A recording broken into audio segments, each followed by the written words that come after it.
some technical difficulties there. Treasy had to go up on my roof and hold the antenna correctly. I literally have to hold my phone here for the entire show. It's going to be tremendous. Well, welcome to the Sunday Soak on Saturday. It's powered by Goose Island. You got Treasy, you got King now sitting in for My Sox Summer. We got an all-question show today, and it's good to be back during the season, boys. It's nice to have an in-season soak start up. It's absolutely wonderful. We're going to start with the humble brag. And the humble brag actually is that my guy Treasy remembered to take the class picture at the games he attended when I wasn't there. I usually take that picture of everyone. You did a great job both games, and you actually took two in the Wednesday night game. Yes. Well, we had to get the before and after on the Wednesday because it got down to the nitty gritty. You and Alex Rude huddle up. I mean, I might print that and put it by my bedside. I know we're not supposed to print the internet, but I might print it and put it bedside. So let me say something about that though. Okay. It was reminiscent of the rebuild. Right? Okay. Yeah. We're out there. It's just us and Daniel Polka in right field, you know. Who, by the way, is killing it in Syracuse. That's what I'm hearing. Let's hope that the NLDH does something for him, and we see Polka again this year. We won't be on the Sox, obviously, but I'd love to see him in the majors again. Yeah, absolutely. We're drinking Goose Island beer, and I've got the 312 lemonade shandy. Oh, I'm still got the Sox going. Man, that's those are almost extinct. They are. So we got a few in the basket here that we're going to keep drinking during the show. Ready to get on to some questions? Let's do the questions, man. All right, ready. First question is from a longtime guy, Matt Ramsey. And Matt Ramsey says, first and foremost, nice base tan beef. Thanks, baby. I appreciate you. I previously voiced my frustration with the shit-ass music the White Sox used to take the field. That being said, what song would you choose for the team to take the field? So what song would you choose for them to run out to, and that's going to get on the field? Treasy, you're our music man. You go first. Man, I actually talked to Matt Ramsey about this last night at length, and I had a lot of ideas. At length. That's it. That's fine. I met Mr. Right. So, and one of the, I thought of a few options, but like we were talking about, man, it would be cool to do the Percolator. Mm-hmm. That would be a good one. Of course, you need Obscure from me.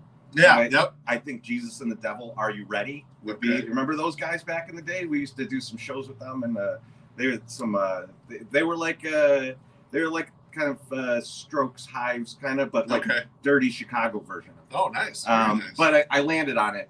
I landed on what I want them to come out to, and it is. Do you remember this was a side group during the big industrial days? 1,000 Homo DJs. Yep. They did a cover of Black Sabbath Super Now. Yes, I remember this. Yeah. Song, if that song doesn't get you pumped up, you are fucking a corpse. And you got who on Trent Reznor on the vocal? Because there was a version with Trent Reznor and there was a version without. Al or Trent? Or I Trent. don't care. Doesn't matter. In fact, I might prefer Al. Okay. Just so that we're going pure Chicago. That's the thing. It's got to be Chicago. It won the Q101 cage match. I know we're dating ourselves. It's still winning it. It won like 40 days in a row.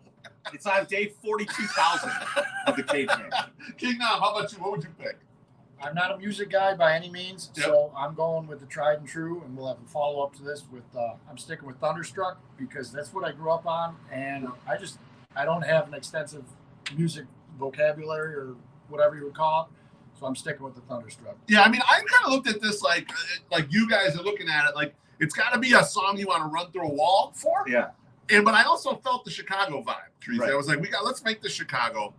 And I just watched his documentary, and I know people got a lot of opinions about him, but I do love his music. Give me Kanye West Power as the song that they come That out would be to. awesome. I think that that was the song that came to my head when I read this question, and then I listened to it, and I thought, that's the song I want these guys running out to. That would be absolutely nuts. Especially with the team you have, right? This is a team they're running onto the field, but we don't care about them in the field. Right? That's right. We want to watch Luis Robert in the field, and that's it. Absolutely. Follow-up question by Josh Nelson to this question. He wants to know, why does Matt Ramsey hate AC/DC? And he said, we should please answer for him. So, King Nam, you want to start? Why do you think he hates AC/DC? I have no idea. Honestly, I'm not sure. I just think he's looking for something different. I'm not sure at all, honestly. Teresa? I think he hates the entire continent of Australia. and that's probably it. I think that's it. Maybe he's going to jump on the Ken WO bandwagon against Leo. Yeah, you never know. Yeah, he's going to become big Alex Colomé guy out of nowhere. You never know. Or maybe he already was. Who knows? It's very possible. Matt Ramsey is a guy who he doesn't order from Amazon. Like he tries to stay as counterculture as possible. So this shit is super popular with Sox fans. You know he's gonna hate it. It's got nothing to do with taste. It's got more. You know how like you and MSS have the fake '90s music ethos. He has it for real. This is how he lives his actual. He wants to keep it local. He wants to keep it local. Wants to keep it local. Absolutely. No question about it. All right. Next question is from White Sox Sal. Fuck you, Sal. That's right. Thank you very much. And White Sox Sal asks, while living on the West Coast, do you think MSS told people he's from Chicago instead of bumfuck Illinois? And also, what's he on vacation from? He's basically Kramer with kids. So I'm going to guess that he wasn't specific about where he's from, but if it meant he had a chance to get laid, then he did say Chicago. If it was focused on him getting money or food, fatty, or getting laid, then he would use the Chicago thing, but otherwise I think he would stay vague about it. I bet he just said I'm from the Midwest. Yeah. Yep. Back when I lived out in the Midwest. He had a whole line of those stores. Yeah. It was mostly about clove cigarettes, though. That's right. King down. I'm going the opposite. He told everyone he's from Sterling. It didn't matter if it was a celebrity or not. He's proud of Sterling, and then he probably got in arguments when they didn't know where the fuck Sterling was. I love it. That's probably actually true. Yeah. To be honest with you. He doesn't seem like a guy who would cop to something he's not. That's true. And he is the kind of guy that would be like, how do you not know about Sterling? He'd be offended. He's like, we have this great Mexican restaurant in Yeah. Sterling. Because that's one of the first things he told us. Yeah, we got good Mexican. That's Sterling. That was one of those things where you're like, I don't know about this guy. It's like in Get Out when the guy's like, hey, I voted for Obama. And it's like, all right, why do we need to leave with that? Exactly. I don't need this information here. And then regarding his vacation, I don't know. What do you think? White Sox Sal thinks he's like Kramer with kids. I mean, that's not that far off, is it? I think it's a vacation for Mama's summer. Yeah, I think she's like, you need to be here to wrangle the kids while I'm on vacation. That's right. It's her vacation, exactly. All right, next question is from our guy Slim Mick. Slim Mick says, will Beer Snob and Whiskey Aficionado MSS get white girl wasted off of great tasting, less filling Miller Lights his first game back of the year? Absolutely. Absolutely. And here's a place where he won't cop to it. Yeah. He'll have some other excuse. It wasn't the Miller Lights. It was, he was tired from the vacation. He didn't eat. He took a 5 milligram before he came. It would be some other bullshit that was part of the circus. But you had 14 Miller Lights, and you'll get drunk off 14 Miller Lights. Yes, you will, no matter what anyone says. All right. Next question is from Liam Menus. And Liam says, whose voice would you want in the program to program into pitch count to relay pitches through the speaker in your hat? So if you were pitching, they have the new device where the catchers can punch in a code, and it will give the pitcher what pitch he's supposed to throw. King Am, you go first. I'm going Morgan Freeman.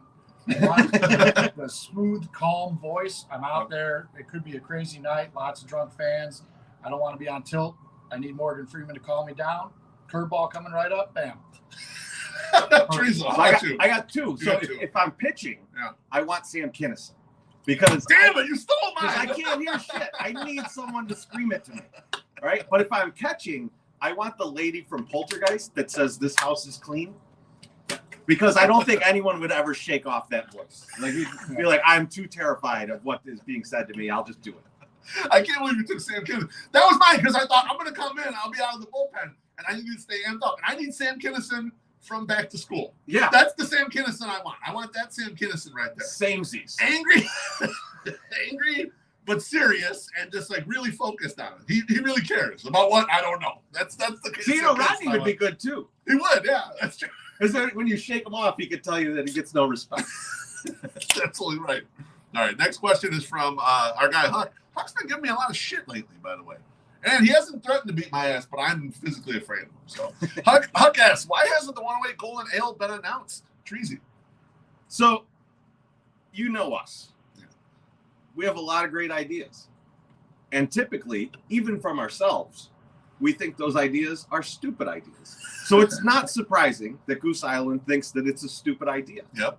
But we need you, the people, to force it into existence. Get out on those Twitter streets and say, give me this goddamn beer right now. just like you guys all got onto Twitter and said, yes, more hot tub talk shows. We did it. That's right. We'll keep doing it. We cater to the demand, and everyone does. So just push it out there in the streets. Treasy's totally right.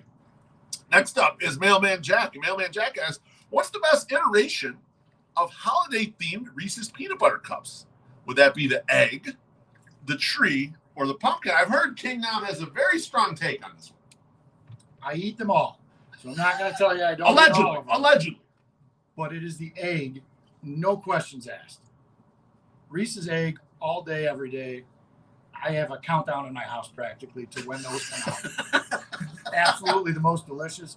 I know it's just chocolate and peanut butter, and it's shaped different. Yep. The egg tastes better than all the others. I think it's probably because I think there's if you're doing more than one bite, right, you're gonna get a nicer ratio of chocolate and peanut butter together than in the egg, because it's all kind of the same area. Yeah. When you got the nooks and crannies of these other ones, you might get more chocolate than you want in a bite. Now it doesn't affect me because I've never taken them in more than one bite. You just go right in. That's it. Like a reverse Pez machine. Watching you eat a mini cannoli and just stuff it in your mouth like whole is just like hilarious. Oh man, that's my favorite. Go deep on that one. All right, next question is a follow-up, a candy question. It's from Chicago Brush Lion. And Lion asks, best Easter candy to pair with your current choice of Goose Island beer. So, Trees, you want to open this one up? So I don't really like Easter candy much. Yeah. Okay. It kind of sucks. Yeah. But I would probably get a guava squad or a natural villain or something and just grab a handful of jelly beans and just throw them in there and just see what happens. I'm up for it. I haven't tried it. It might be terrible. I want to do it that way. I love it. King Nam, how about you? Close to that answer, I'll go SPF with a bunch of the Jolly Rancher jelly beans. Just mix them up. Oh, I like that. That's a big fruit explosion. That's a good call. I really like that. This is a long ago take, but we did a Halloween candy draft, and I really got shit on for choosing Smarties. Yeah. I'm going back to the Smartie well. I would have Smarties. Are Smarties an Easter candy? They're everything because they're pastel. They end up in the Easter basket. They're in the basket. You're right. I'm gonna go Smarties, and I'm gonna like crunch those up and enjoy those along with my lemonade shandy, and to just get the flavors of lemonade and then whatever the Smarties are, which is basically the sugar. So I'm gonna get Smarties back into the rotation for everybody. All right, next up is Johan Dobrinsky. Another Easter question. Easter's typically ham. Give me your favorite sides. King Nam, favorite side for Easter. I gotta have fresh Polish sausage with the ham. Oh, for sure. That's great. And That's a great idea. My aunt has always made a broccoli casserole since I was a little kid, and I make it every year for Easter. It's roughly one broccoli floret and 16 pounds of cheese, but it is fucking amazing. So, yeah, those are two excellent ones, man. Does that lamb cake count as a side? Yes, I think it's good for that. Yes. Yeah. The problem is everything has become cake now. So in the lamb being cake, true. Like back in the day, that was special. Now they make every animal. Now they can make it look like a real lamb. Exactly. It'll fucking run off, and then you catch up to it, and you cut it into cake. You can make it look like a rack of lamb now. Which I don't think fits with the holiday, but fuck it, we're gonna do it anyways.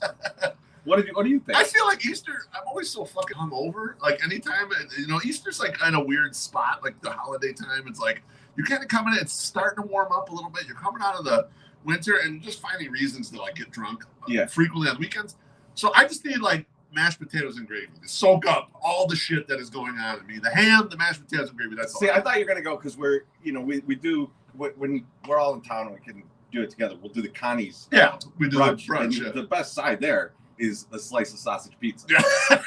Absolutely. That is the side. Which that'll be all my sides tomorrow. It'll be main course inside. Absolutely. Pepperoni pizza is the main course. Yes, that's the ham. That's your ham. All right, next up is Chris McGowan. And Chris asks, and Chris actually won Sox Math recently, so nice job, yeah, Chris, winning Sox Math. Good work there, my friend. He says the Sox gain popularity. Bridgeport residents begin selling their residential spots, including in their own garages, for game day parking. Look, I don't want to alert the IRS to any income activities that may or may not be happening. All I can say is I'm not currently doing it. My guess would be there are people out in the world possibly doing this. I mean, yes. We don't have a long walk to the game, but we see it happening on our walk to the game. Yes, so there is no question. Yeah, it happens already. It happened when the team was no good. Yeah, easy out is the claim. Yeah, easy out. It's still way back. Like all you have to do is charge less than the parking lot, Yep. and have a way that they could just get out and get the hell out before everybody else. Yeah, and it's easy moneymaker for those people who might be doing that. I used to do that back in the day. Remember, that one time I was helping park cars, and then the cops came, and they did not like it. Not a fan of your industriousness. That was the end of my parking career. Oh man, that's unfortunate. One day. One day. It's a real cup of coffee. Next up is Sockside Pride. Sockside's got 2. He says, biggest surprise in the bullpen this year, and fuck, marry, kill, Mrs. Doubtfire, Mr. Belvedere, or Tony Maselli, who is Tony Danza's character and who's the boss. So let's go with the bullpen part first. Chorizo, who's your big surprise in the bullpen? I think it's got to be Tanner Banks. Guy's been spectacular. Can't wear a shirt, but yeah, he's been pitching great. And you know what? To that point, Beef, we talked about he's a male stripper. Yeah. For the F, marry, kill, he's going to be there with me for all of it. He's got to watch. He's got to watch. King Nam, what do you think? It's going to be Reynaldo Lopez. I love it. I've been on that bandwagon since with the near no-hitter in Cleveland, I think it was. Yeah. Not a lot to back it up so far, but at the end of the year, we can rewind back to this, and he's going to put in a lot of innings for us, and it's going to be good. Yeah, absolutely. I mean, He's sniping wins already, too. I was going to say, I like both these choices, but my guy's going to be Jose Ruiz. They're starting to use Jose Ruiz in higher leverage, and he's been up and down a little bit. But last year, he was great, not in high leverage. The couple times they tested him in high leverage, he stunk. Yeah. But I think Tony's gaining more confidence in him, and you're going to need someone because in the deep parts of the summer, you're not going to be able to trot Kendall Graveman out every day like they've been doing. And you can use Liam to a certain extent, but you can't push him so hard. You're going to need another right-hander there. I'm with Treasy. I'm not sure what Joe Kelly ends up being. I'm not sure if the guy ends up being on the field. Your next righty up, in my opinion, is Jose Ruiz, and I'd love to see it. He's got the gas. Why not? I love it. Yeah, I love it. All right, now fuck, marry, kill. Mrs. Doubtfire, Mr. Belvedere, Tony Maselli. I'm going to start with King Nam back here. Simple. Kill Tony Maselli. Fuck Mrs. Doubtfire, and I got to marry Mr. Belvedere. Oh, absolutely. That's a guy I'm also marrying Belvedere. Yeah. I think that's the easy marry. I'm going to kill Mrs. Doubtfire because I don't know if you guys have ever seen this, and I think it might have been Brian S. that sent it to me. Yeah. Did you ever see the redone trailer of Mrs. Doubtfire where it's a horror movie? Yes, I have seen that. Yes. I'll never get that out of my head, so I have to kill Mrs. Doubtfire.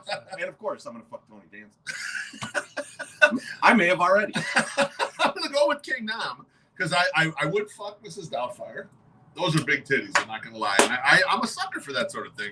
You gotta marry Mr. Belvedere because he was able to keep Bob Uecker's house straight. Right. If you can wrangle a Bob Uecker, you can wrangle me, and you got me lined up. And I gotta kill Tony Maselli because you know what? He might be blocking my Gil faction. Right? I can't have him between me and Mona. Yeah, big Mona fan. Mona's the original Gil. If he's in the way of me, he's got to go. He got to go. We got to get him out. All right, next up is from our guy Shane Spagnuolo. We saw him last night. Yeah. Him and his lovely daughter. I've seen him twice this week. Yeah, good Always great to see him. Absolutely. His question is, will Moncada ever get back to his 2019 self? Treasy, I know you have long thoughts about this. So I don't think so. I don't think that's what Yoan Moncada is. Yep. And I like Yoan Moncada. Let me say that. I think he is a above average fielder at third base, which is great. And I think he's a high 700s OPS type of guy, consistent. Like, it's just going to be that forever. And, like, you know what? I'll pay for that. I'm good with them giving him a bunch of money to be that every year. And I know he's hurt right now, but he has been way more reliable than anyone gives him credit for. He's played something like 88% of the games in the last 4 years. So get off his back about that because his back might break. And just understand what he is and enjoy that you have that kind of guy. Because you know what? If Joe Creedy was out here doing this shit, you guys would act like he should be a fucking saint. Put 7 statues of him up. But Yoan Moncada does it just because the guy's super fucking handsome and has music videos. Everyone hates it. That's true. Absolutely.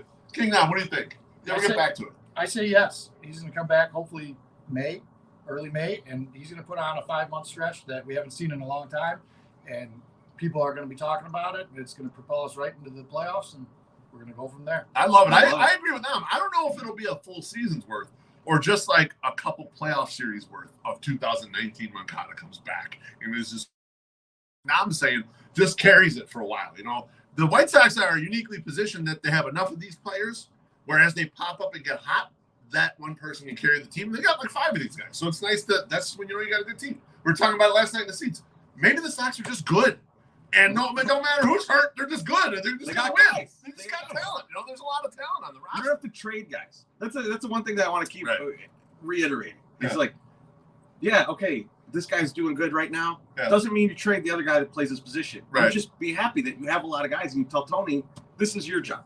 Deal with this shit. Deal with the fact that you got too many good players. Yeah, I mean, that's a Jake Berger thing. Find him time. Jake Berger hit the shit out of the ball last night. Great. I want to have all those guys. You want to have a roster where you're like, fuck, I don't know how to get everyone in the line. That's a good roster. That's what the Dodgers got. That's what the Rays got. Those good teams got that, right? We're too used to being starved. That's like, oh, guy hits for a little bit. That guy needs to play every day. No, hopefully we got 12 of them guys, and you got to mix and match these dudes. That guy needs to be in AAA at some point this season, waiting in case Sheets sucks or gets hurt or Vaughn needs some time on the IL, right? Or, you know, Eloy needs some time on the IL and you're moving Vaughn out there. Like, that's why you need that guy. Yeah. Because guys get hurt. They're going to get hurt. There's guys are going to need breaks, you know, and some guys are going to suck and some guys are going to have to go away, you know? So, like, have more than you need. Yes. Wonderful. There's nothing wrong with that. You don't need to trade that for someone's 6th pitcher. That's right. Yeah, I want the bench players to be good, including Lurie Garcia. All right, next question is from Dan Reyes, our guy. And that's also a Moncada question. It says, where do you see Yoan in the lineup when he comes back king now? Where do you think they put him in the lineup? 2-hole. He's going to see a lot of pitches. He's either getting on with a walk or he's driving a double to the gap, and Robert's going to follow up. Pitcher's going to be tired, and we will score a run in the first inning every single game those two play. I love it. Treasy, what do you think? I think Tony likes the lineup the way it is right now. And I think where you're going to see him is like in the 6th or 7th spot. It's probably going to be where he's at, which takes a lot of pressure off of him. Yeah. But the interesting thing about that is that might encourage him to swing a little more, to be a little more aggressive. And I like the aggressive version of Yoan. Yeah, that was the 19th version. To the 5 months of glory that you were talking about. So I'm down with him being in that spot. I think Yoan Moncada hits behind Lurie Garcia in the lineup. All right, next question is from Nick G, our guy, Nick Garcia. And Nick says, if you could only watch one movie trilogy until the White Sox capture a World Series title, what three movies of a trilogy would it be? Treasy? Well, so, you know, I'm a big Star Wars guy. Yeah. And so I already watch the Star Wars, like the original trilogy, kind of all the time. Mm-hmm. But I am so confident in this White Sox team that I will watch the prequel trilogy of Star Wars. I will subject myself to Jar Jar Binks over and over and over again until they win a World Series, because I only need to do it for a few more months. That's awesome. King, now, how about you? It's the original 3 Jurassic Parks. Nice. 2 and 3, I admit, are probably terrible movies, but I am a huge dinosaur fan, and you got to watch those 3. The last one on my list, it wouldn't be Back to the Future. I have to add. That would be the last trilogy that I would ever watch. I agree completely with that. It gets thin very fast. Yeah, like in the first one. The trilogy I'd watch would be the Oceans. Oceans 11, 12, and 13. I love those movies just for the dialogue and the characters. Fan. I like 12. A lot of people don't like 12. I like 12. And you know what? It's like there's a lot of great talents melding together. And it's kind of fun because it's like when you get a super group in music, right? Everyone lays back and they don't do, like, they're all used to being leading people. Yeah. But they lay back and do their roles, and it's kind of, they meld it together. And, you know, Kyle Reiner's terrific. Bernie Mac is terrific. Like, there's just so many good individual performances kind of mixed in together. So the Oceans for sure. Maybe I should just start doing that. Those are the only 3 movies I watch until October, till the playoffs. All right. Just check it out. Wait, do we? I won't make it. Do we actually have to do this? I want to change. I'm not doing that one. You said that for show only. All right, next question is from Frank with a period at the end. So I saw Matt with the exclamation point. He came through last night, talked to him for a little bit. And I was telling him how much I love the exclamation point. And then I noticed we got a question from a Frank with a period at the end. You know what? I wonder if his name is actually Frank, or if he's just telling you I'm being frank. Maybe, I don't know. It's mixed signals. I might have to DM him. I might have to slide into his DMs and find out what the deal is here. But Frank, period, says, who of the core do you think plays their entire career with the Sox, and who of them do you want to play their entire career with the Sox? So now I'll start with you. Robert will play his entire career with the Sox. Yep. He's going to become that talent that if they let him get away, people will revolt. Who I want, well, is Robert, but also Eloy. I really enjoy watching him. He's so much fun. Yeah. He's got a lot of talent. I hope that he puts it all together, and he's just fun. Like it's good to see. Trezo. I talked about this on the CHGO podcast. Yep. I think Tim Anderson. I think that you don't film a documentary about a guy if you're not going to, in this offseason, go, he's a forever White Sox. Right. Yeah. Right. And like the thing about it is he could definitely take less money to play here forever because in Chicago, there is so many opportunities for him to make money off the field. Otherwise, he is just beloved, as he should be. And so I think that that's the guy that is going to stay forever, the guy who I want to stay forever. And maybe it's because I know it's not going to happen that I want it so bad, is Lucas Giolito. Okay, yeah. Like that answer a lot. For me, the guy who I think is going to stay forever is also the guy I would like to stay forever. And it's a guy we've rode through a lot of bad roads with, and we've come out the other side. He's finally through and gotten on some playoff team. You like that catch? That was amazing. You're like Larry Garcia out there. Play all the positions and save the questions. Jose Abreu. Yeah. I want Jose to be here. I want old Jose. I want old, bad Jose like Paul Konerko was at first. And people were complaining about Paul Konerko when he stunk. I wasn't. You know why? That's what happens. He needs to come retire with us. And yes, you're going to have a shitty year at the end or a shitty year and a half. So what? Love the guy. I love Jose Abreu. He was the only reason to watch that fucking team for half a decade. Right onto the bench or to coach. Like just That's right. Just keep him here. Yeah. Exactly. Just keep him here. So Jose for both for me. I want him here, and I think he is going to be here. I think right now they're kind of playing it like, okay, not a big deal. I think Jose ends up back here. Jose maybe not in the role that he's currently in, because I see the other guys are starting to come, and if they pass him up a little bit and hit inside, which I'm not convinced of yet. Yeah. Jose's still a top hitter. I think maybe you're going to have a little lesser Jose role, but I'd like to see him here for the long. I like it. All right, next up is Jeff Bartlett, who we also saw last night. Good to see you, Jeff. And I said, favorite player to watch in the big leagues that's currently not on the White Sox roster. Trezy, you want to start? I mean, you guys watch Shohei Ohtani play? I mean, like, he's way too big to be as fast as he is. Yeah. Like, that's one of the things that I like watching him for is, like, even this guy puts a grounder down. And you're like, it's like Luis Robert, where you're like, this guy might beat this out. And there's no reason to. Like, it was just a straight at the guy. Just a regular-ass ground. And he's just an exciting player. And the fact that Major League Baseball fails to capitalize on that Angels team is fucking ridiculous. It's insane. There you go. Oh, you got the Easter egg there, baby. Yeah. Nice. Nam, how about you? What's your favorite player to watch that's not on the Sox roster? So it'll open up a can of worms, but I've always been a huge fan of watching Manny Machado. Oh, okay. Yeah, for sure. It. I know he gets a reputation, maybe a little dirty, whatever. Yeah. I enjoy watching him, but Vlad Jr. is quickly climbing the list as well. That's a great He's awesome. Yeah. Yes. I like the element of Vlad Jr. that he's clearly too fat, but it doesn't matter.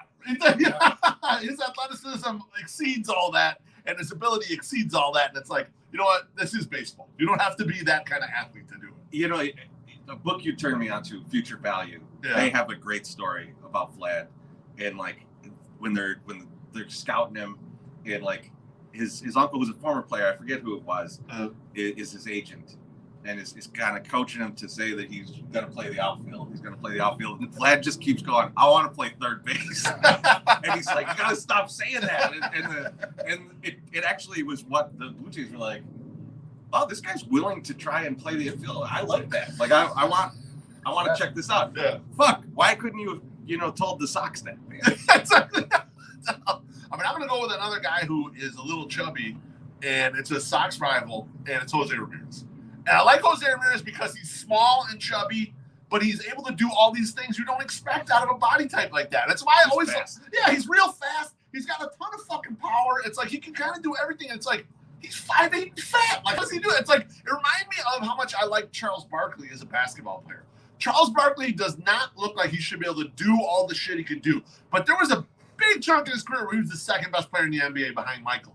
And like, he's incredible rebounder, and he's like 6'4". He's 6'4", exactly. And it didn't matter. He was strong as hell. And that's how I see Jose Ramirez. You look at Jose Ramirez, and you're like, if you were just picking guys you had no idea what they were, and you looked at him, you're like, that guy, he's not good. And he's the fucking best player in his team, and he's been top 3 MVP voting. Like, I love the type of body type that overshoots its production that you would expect. And so Jose Ramirez is so much fun for me to watch. I love it. I want him to not be on Cleveland anymore. Do you want him to be traded? I want him to be traded and they extended him. Well, they'll probably trade him then in the offseason. The extension will help them. So. Yeah. All right, next question is from Slapdick Nick. And Slapdick Nick says, who would you rather get in a car with at 3 a.m.? Tony La Russa, Tiger Woods, or Reese McGuire? Chorizo. Look, I think all of us have been drinking for a long time. There's definitely some times you're a little overserved, a little bit, and you incorrectly get into a car where there's a guy jerking off. So can't be helped. I'm not afraid of it. So me and Reese are going to the Dollar General at 3 a.m. Reese, much safer to sit next to that than it is to have Tony behind the wheel taking you home. I'll take Reese. Yeah, I was thinking about it too. I mean, it's not that big of a deal to get a little jizz on you, right? Who hasn't gotten a little of someone else's jizz on them, inadvertently? So you'll be at least safe. Especially if it's the winter, it's just going to get on your coat. You probably got gloves on too. Like, it's not a big deal. It's not a big deal. The other ones, I wouldn't feel quite as safe. Right. There's some dire consequences to those. It's just little, it's a little sticky. I see this one-eyed snake's not that big of a deal. That's the sticky situation I'd get into out of the 3%. Absolutely. All right. And then to close it out, as we always do, the last question is from our guy, Billy Wires. William, hope to see you later on at the game today. He says, please choose members from this current White Sox organization to play these characters in a remake of the 1989 classic Roadhouse. Okay. You guys are familiar with Roadhouse. And those characters are John Dalton, and that was Patrick Swayze's character, and Wade Garrett, who was played by Sam Elliott, and then Brad Wesley, who the name of the actor is escaping me, even though I did write a recent blog post about Brad Wesley. So he's the villain in the movie. So I'm going to start with you now. Or do you guys want to? Let's go character by character. You want to battle around and kind of like figure it out? Let's go with Dalton first. Okay. Now, who do you got for Dalton? Makata. He's already in all the Northwest Indiana clubs. He's familiar with what it takes to be the bouncer, and we'll set him up somewhere in Hammond, and we'll be good to go. I like that. I think it's a solid answer. I'll go with that. Does Frank Menachino not look like he could beat the fuck out of everybody in a bar? Because he looks like he could beat the fuck out of everybody. But he's not handsome enough. You need a handsome guy to play that spot. That's a good call. That's a good call. And I'm good with Moncada. Because I was kind of thinking Moncada or Robert, but I agree with Nam. Moncada makes more sense, I think, in the John Dalton. Yeah. Okay. He'll dance up to you and then punch you in the face. Exactly. And he and he's has a music video, so he's got the style, Although I think he's going to drink a little more than Dalton. Maybe not just black coffee. He's not having the coffee. Not just the black coffee, maybe. But that's okay. It'll be his own style of doing it. So next up is Wade Garrett. So Wade Garrett is the mentor of the cooler. So let me throw something out at you guys. Go for it. I got Kenny Williams here because I feel like any time in the history that we've been doing this, and even before, whenever they need someone to come in and clean up some shit, Kenny Williams comes in. Like, he's the one that went in and was like, because Robin couldn't tell, Adam LaRoche that his kid can't be here every fucking day. Right. Kenny had to come in and do it. Right. Right? They're doing the owners' meetings. Kenny's there. Yeah. Let's send Kenny. He's going to go do this shit. We need to scout the most important players ever to play for our team. Kenny goes to do that. Right? Like, when they had to talk on but not getting Machado. It was Kenny. Kenny had to go out and say that, we gave the best offer. Yeah. Even though it was bullshit. Exactly. He's the Wade Garrett. What do you think now? What do you think? It's a solid answer. The only thing I had was Ethan Katz. You throw a mustache on him, and I think he looks just like a young Sam Elliott. So I like it. So just on looks, I'd go that route. But I like the idea of the mentor. The only problem is the mentor. Spoiler alert if you haven't seen Roadhouse. It's 33 years old. The Sam Elliott Wade Garrett character gets killed. Right. And I was So- trying to think of the person most likely to die, but I felt terrible doing that. So I was thinking, okay, I was gonna put Jose Abreu because Jose Abreu is a total mentor or whatever. Yeah. Been around for a long time, but I don't want Jose to die. Jose cannot die in a movie. So I thought Luis Garcia is perfect because all the Sox fans will want him to fucking die They anyway. want it to happen They want him to be anyway. killed anyway. So I don't know. I mean, I could go with your Kenny answer, but I was kind of thinking of I don't want to see Kenny die either. I love Kenny Williams. He's awesome. He brought us a title. You know, like that's where it makes it a little tough for me. So what do we think? We go Kenny Williams with this or what? I like Kenny. I'm We're good gonna, with Kenny. we're gonna put some long hair on Kenny. He's gonna tie it back. It's gonna be beautiful. Yes. He's gonna roundhouse someone in the face. Maybe get stabbed. So that's wonderful. And then the last character is the villain. That's Brad Wesley. Where are we gonna go with Brad Wesley? You go Go first. ahead. I got Stone. Okay. Stoney I like it. seems That makes Stoney sense. seems like he can hold a very petty grudge for a real long time. Oh, you bet your ass. And that's basically the movie. Yep. Brad Wesley does not need to. You wrote about it. You wrote a blog about it. It's a huge mistake. He didn't need to go after Dalton. He could have let Dalton nurse that club back to health.